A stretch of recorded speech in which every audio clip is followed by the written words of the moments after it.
আপনারা জানেন এসএসসির এসএলএসটি 2025-এর বিজ্ঞপ্তি নিয়ে কলকাতা হাইকোর্টে বিগত কয়েকদিন ধরে গুরুত্বপূর্ণ শুনানি ছিল। অবশ্য এই বিজ্ঞপ্তি নিয়ে ইতিপূর্বে বেশ কয়েকবার শুনানি হয়েও গেছে, সিঙ্গেল বেঞ্চে রায়ও হয়েছে এবং কিছু কিছু ক্ষেত্রে ডিভিশন বেঞ্চেও রায় হয়েছে যে ওই পরীক্ষায় টেম্পটেড অর্থাৎ প্রমাণিত দাগীরা বসতে পারবে না।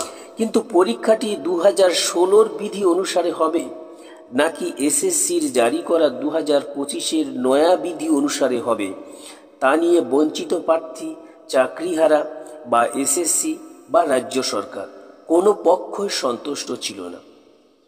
কারণ বঞ্চিতদের আইনজীবী বিকাশ ভট্টাচার্য, ফিরদৌস শামীমেরা চাইছিলেন 2016-র বাতিল প্যানেল সংক্রান্ত পরীক্ষা সুপ্রিম কোর্টের ভার্ডিক অনুসারে 2016-র নিয়ম অনুসারেই হতে হবে। তাই 2016 বিধির একাডেমিক স্কোর 35 থেকে কমিয়ে 10-এ এনে অভিজ্ঞতায় 10 ও লেকচার ডেমনস্ট্রেশনে 10 দেওয়া যাবে না। তাছাড়া 2016-র শূন্যপদের সঙ্গে নতুন শূন্যপদ যোগ করে নতুন ও 2016-র প্রার্থীদের একসঙ্গে পরীক্ষা নেওয়ারও তারা বিরোধী।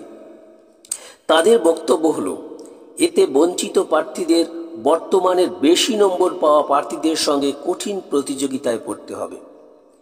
তাদের যুক্তি হলো 2025-এর নিয়মে পরীক্ষা হলে একদিকে 10 নম্বর অভিজ্ঞতায় পাওয়া এবং ডেমনস্ট্রেশনে 10 নম্বর পাওয়া চাকরিহারা ও অন্যদিকে পরবর্তীকালের অধিক নম্বর পাওয়া নতুন প্রার্থীদের চাপে পড়ে বঞ্চিতরা পুনরায় বঞ্চিত হবে।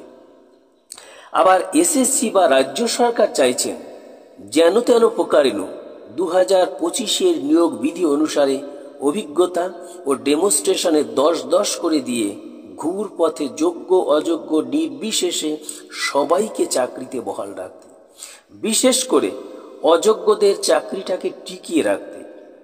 আবার চাকরিহারারাও চাইছেন তাদের যেন সুপ্রিম কোর্টের ভার্ডিক মেনেই এই পরীক্ষায় বিশেষ সুযোগ সুবিধা বা 10 নম্বর বরাদ্দ রাখা হয়। এই সব কিছু মিলিয়ে হাইকোর্টের 14ই জুলাই সোমবারের শুনানি ছিল অত্যন্ত গুরুত্বপূর্ণ। কিন্তু ওই দিন বিচারকদ্বয় মামলাটির শুনানি সম্পন্ন করলেও রায়দান স্থগিত রেখেছিলেন। সেই গুরুত্বপূর্ণ রায়টি দেওয়া হলো আজ 16ই জুলাই 2টোর সময়। যে রায়ের দিকে তাকিয়েছিল গোটা বাংলা, কিন্তু সবাইকে অবাক করে জাস্টিস সৌমেন সেন এবং জাস্টিস স্মিতা দাসের ডিভিশন বেঞ্চ জাস্টিস সৌগত ভট্টাচার্যের সিঙ্গেল বেঞ্চের রায়কেই বহাল রাখলেন।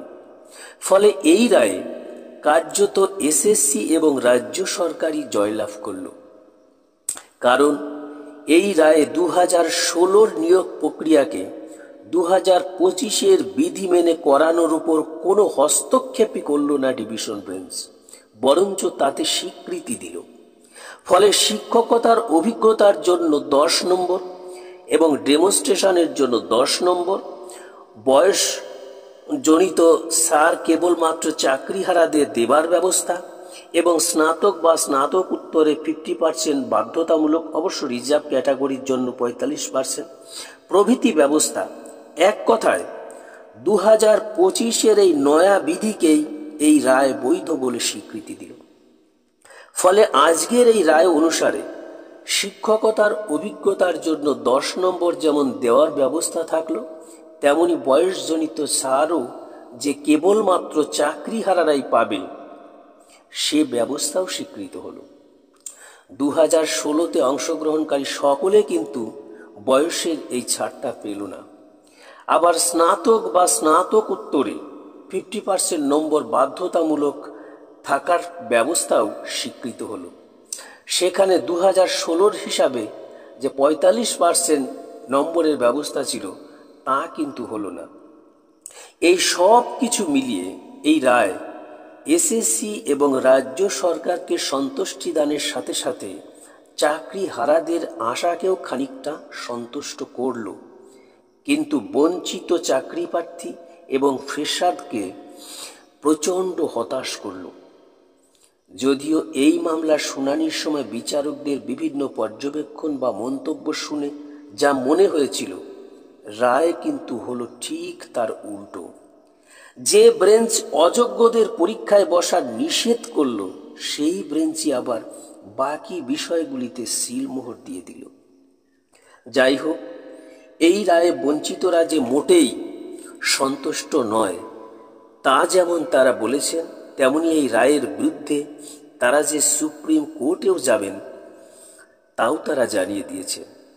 তবে যাই কিছু হোক না কেন, পরীক্ষাটা কিন্তু হবেই। তাই যারা পরীক্ষা দেবে বা দেবেন বলে ঠিক করেছেন, তারা এই সব ভাবনা না ভেবে মন দিয়ে পড়ে যান। মামলাটি সুপ্রিম কোর্টে গেলে কি হয় তার আপডেট অবশ্যই দেব। তবে তার জন্য আমার চ্যানেলটি সাবস্ক্রাইব করে আমার সঙ্গে জুড়ে থাকুন। ফিরে আসবো পরবর্তী আপডেট নিয়ে। ধন্যবাদ।